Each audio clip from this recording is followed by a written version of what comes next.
Qantas used to be the crown jewel of Australia. They were our prized possession and the most famous business we had. Sadly, they've now fallen behind on every front. They were once a premier airline across the world, and now they struggle to even crack the top 10 across most categories. Qantas also being sued for selling tickets for flights that's already cancelled. Qantas issued an apology Monday. Alan Joyce's long goodbye has been cut short.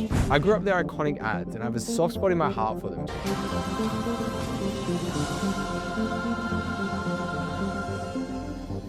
So this is why I made this video, because it's frustrating to see a business like this with all the resources in the world not nail something like content. Obviously, operationally and logistically, I can't help them because that's not my world, but branding and storytelling is. And right now, their content is out of touch with social media. So here's what I would do differently. So let's talk about the problem first. As with most corporate companies right now, bar very few, all of their content is overproduced, it's agency made, it's brand safe content. You've got your outliers like your Ryanairs and your Duolingos that have gone to the one end of the extreme and gone heavily into social media content.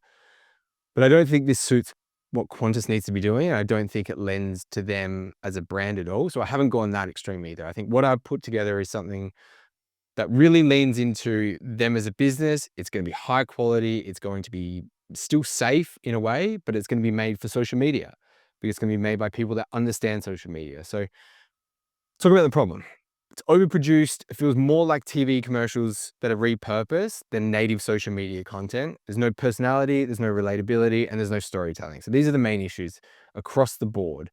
And I personally believe that they have zero cultural presence because very few people share it. You have your outliers every now and then, but again, they're just posting for the sake of posting, and someone's just ticking a box internally as they continue to, show up every day. So there are some examples of when they get it right, and I think it's important to show it. When you take social media concepts or good social media content and post them to the feed, they work really well. And there is outliers in there where they do get it right and they are leaning into good concepts. So it's not all doom and gloom. And this is why I'm not really touching on it too much, but I'm actually bringing something else to the table where if they got this right, if they got me to do it, if another airline did it, this would be an incredible opportunity to leverage what they have at their disposal and then make probably the best airline travel social content in the world. So that's the problem. That's a little bit of a lay of the land of what they're doing right, what they're doing wrong. We can go into that a bit later. It's more or less about where a different solution comes from, what I've put together. So what I would talk about, the main thing I want to talk about is the solution. When you've got internal agencies, you've got internal creators that don't really understand social media, but they're just ticking a box or they're creating this, as I said, corporate style content, it's not fit for social media. It doesn't really belong on the feed and people don't interact with it. And I can see that from the outside looking in. They could probably see it from their analytics as well. So what I would be doing to start with is we go out and pick 3 to 5 handpicked creators that are travel creators that understand social media, that have a presence, that actually know how to create good social content. And their job is to live inside the Qantas ecosystem. So they're in the airports, in the flights, lounges, destinations. They are inside Qantas's ecosystem 24/7, and they become the rock stars of the Qantas content. So we send them on all the routes. We plant them in an airport. We plant them on planes, and their job full time is to create content. Yes, it's intense, but these people sign up for this. They get to travel. They get to live in the Qantas ecosystem for 12 months, doing as much as they want, traveling as much as they want, seeing the world, bringing content to life. So they obviously have to be skilled at their job, but they have to be prepared to be shooting content nonstop. And they're talking to passengers, flight staff, they're making their own little vlogs. They're doing everything that we kind of either brief them to or they're doing on their own regard because they are already good content creators and they understand what needs to be done. So how do we get the right output? We can't just send 3 to 5 people off in the world and say, come back to us every week with a video because we have no control over it. We still script them and we brief them on the main campaign. So maybe we're sending them on a route and we say, you have to create these 3 campaigns for it. We need these 3 deliverables. But then they also create content that they know belongs on social media. So they have their own skills and they can go and create their own styles as well and put their own spin on it. We give the exact same brief to 5 different creators, as long as they're not all from the same background and they're not shooting all the same style, we're gonna get 3 to 5 very different types of content. And that is an amazing array of content that we can then put on the feed and we can leverage and we can reach new audiences. Because the thing with social content is you can't just post one style all the time because you only speak to one type of person then. Because some people like B-roll videos, some people like talking heads, some people like vlogs, some people like carousels. So if we're not doing all of them across the board, we're not reaching as many people as we possibly could. So we're showcasing not only what these creators get to do behind the scenes, we're showcasing them individually as well. We're kind of turning them into, as I've said, rock stars of the content. We're actually, these people should become the main characters on the feed for a period of time that people can buy into. So every time Jai posts from the Qantas account, everyone's dialed in because they want to see what I'm up to, what destination I'm at, what experience I had, how my flight was, the people I met along the way. It becomes so much more personable and it becomes so much more interesting than just getting shoved in your face this corporate content that no one really cares about. And as I said, it's just about ticking a box essentially. So that's the first bit, is we actually go and pick people. As I said, I keep coming back to it, but it's really important that we actually find people that understand content and they can do a much better job than someone that's just getting paid to do it and then they're having to in the next shoot. These people understand this thing. And this is why it's really important. This is why I think creators as a whole will become so much more valuable because they have built an audience already. They have the understanding, they're tapped into the trends, they have trust, and they have runs on the board. And that's where they become so much more valuable instead of outsourcing it to someone that doesn't have that. So that's the solution to a massive problem that a lot of brands I think will come up against in the very near future. This is where it gets a little bit different, right? So we've got this block of people, we're going to go and send you out for a certain period of time, 6 months, 12 months. But where it becomes really interesting and how we separate it once again, instead of just being a bunch of travel influencers that get sent on a trip of their life or on a project of their life that no one really buys into, we actually create an intake program. So this is why I say it needs to be capped. We can't just have someone ongoing forever and ever because I think people will get bored of it. We have an intake program every 12 months. Anyone that wants to apply as a travel creator that is good at making content, they all apply. So we go through this, we have this huge intake program, we run it for a long time. These become the applications to become the next members of the creator program. And that's why I think you shorten the time frame that someone can do it, whether it's 6 months or 12 months. They have to pack up their life, put everything on hold, and they have to be dialed in to being a content creator in this academy for 6 to 12 months. And all they live and do and breathe is create content for the brand. So it's a big undertaking. It's not just a simple holiday, once-off thing. You have to do this full time for a certain period of time so that we can get something out of it. It's every year we open it up, the applications, and it's a once in a lifetime contract, essentially. You have to travel the world, you shape the Qantas content, you become a recognized name in the travel media. So the long tail effects from the individual creators of being a part of this as well would be untold. They would become the rock stars of travel content as well. The applications create a lot of buzz about who's applying, who's going to win, and the final selections come down to a community vote. So this is how you bring all the community back into it. It's not just everyone on the outside looking in of, oh, look how lucky these people are. Look how this is never accessible to me because I don't have a massive following. It's like, if you create good content and you're really passionate about it and you apply and you go really well, everyone has a chance to win. And I think that's where it becomes amazing, positive feedback loop, that it's not just, here are these lucky people, look at what they get to do. It's, if you do a good enough job and if you are passionate enough to apply for this and you really keep hammering and honing your skills, there is no reason why your application can't take off and you can't connect with the community and people vote you in. And so not only do people that get voted in feel like they deserve to be there even more and they cherish it even more, but for the people that maybe didn't get in, or for the people that were just curious onlookers and were interested to see who wins, they are so much more bought into the content that gets posted in that following 12 months. They want to see what people get up to. They want to potentially apply themselves next year.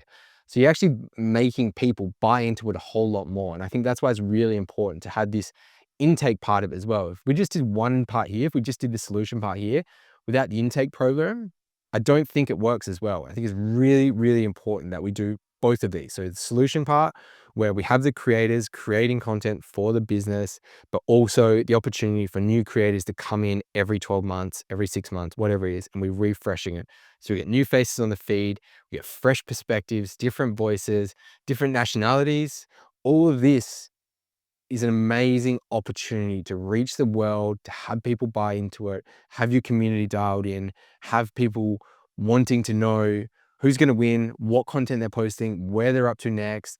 And not only that, say we send one of these creators on, whatever trip they're on for the week, whatever route they're on, if they create amazing content about that, that then turns into a positive feedback loop in terms of ticket sales, hotel bookings. Everyone's jumping on Qantas for that maybe special route, a special experience that we can craft around each creator. And so that's what we're looking for. And as I said, it builds ongoing hype around the brand, and it positions Qantas as not just an airline, but something else, which is important, is a platform for creators. And the more content that people are creating about Qantas, the better it is, because the more it's front of mind. Social media is the town hall. It's where everyone's talking, hanging out. That's where every topic is kind of front of mind. So if everyone's tagging Qantas, trying to win a spot, sending the new creators breakdown, or like the new creators video that they did from the new route they just launched, or they created some sort of amazing airport series, whatever it is that they create out of it, that is all putting Qantas front of mind every single time. And so the long-term benefits of this as well is what I kind of already spoken about, but we can keep talking about is, the results is a long-term content engine.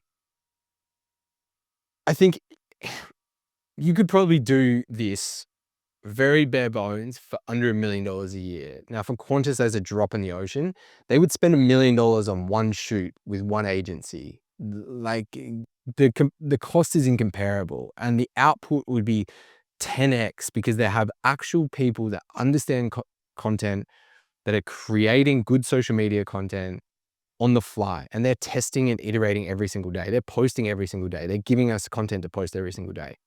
Whereas with one of these massive shoots, 6 weeks of planning, 2 or 3 days on site, 6 to 8 weeks of post-production, like you can just see how it's a big, slow moving behemoth versus something that's agile, nimble, and you're getting instant feedback every single day. And I guess like the main thing as well is it's the real faces and the real stories. So if you have someone that's continually showing up on the feed, that's not just a paid actor like they maybe use, or they use different flight attendants or pilots, you might see that pilot once or twice, 3 times over a year. You don't remember him because you don't see them often enough. You don't remember the flight attendants because you don't see them often enough. But if you have 3 to 5 creators that are under the Qantas brand, that are telling you about the route, that are introducing you to other Qantas employees, you remember those people a lot more. You see my face every single day on the feed. You're going to remember my name. You're going to remember what I look like, and you're going to start to build an affinity and a relationship with them. It's all about building relationships, building connection, building loyalty, and building that kind of feedback loop of people buying into the brand. So it sounds intense, but I think structurally it makes a lot of sense. Like they have all the moving parts there. They have the travel part locked in. They have airport access, the planes. All you need to do is go and hire these people that essentially get to go and experience that something is incredible, yes, and they get to travel the world for 6 months, 12 months, whatever it is. But the amount of output that the business would get out of that, and the amount of untold stories that are out there about the amount of viral moments of the creator talking to someone in an airport, like having that human connection, bringing that to the Qantas feed would be amazing. I can think of, say, what's a good example? Say the La La Land cafe, the TikTok cafe that they go around just doing the random acts of kindness. Imagine doing that in an airport, going out to people, being like, hey, you look amazing today. I just want to tell you that. The creator, they have the confidence to do that. They post that, it goes viral. Everyone's talking about Qantas again. Everyone's coming back to the Qantas feed again. It's all this goodwill moments that we're looking for. They go up to someone on a plane and say, hey, look, this is who I am. I work for the business. I work for Qantas. do you mind if I just ask you a few questions? And they're just sitting there talking to their seatmate maybe while they're flying to their new destination. Where are you going? How long are you gonna be there for? What's the reason for your holiday? Those little interactions, which aren't captured because it's such corporatized content, it's such corporate content, they are the moments that go viral. I can show you 150 examples of just that kind of native style content that will outpace and outwork any of this over corporate agency made style content. And so that's pretty much the idea. This is Content Academy where we have handpicked creators that go and work under the banner, that get full access to the business, the routes, the holidays, the flights, and they're there to create good social media content. Now, you could do this at a much smaller scale, and brands already do this at a much smaller scale. They have sponsored athletes, they have sponsored creators in-house, they have all these people that understand social media much better. And I think this is the next wave for corporate businesses. This is specifically for corporate businesses that have the budget to be able to bring these people on, multiple people at once, full time, and to be able to give them access like never before. And as I said, I think this is an incredible opportunity for a business like this to do something that has never been seen before, and that would change the travel space and the travel content potentially forever. So let me know what you think. Maybe help me connect with someone there so we can run it up. And I appreciate you for watching.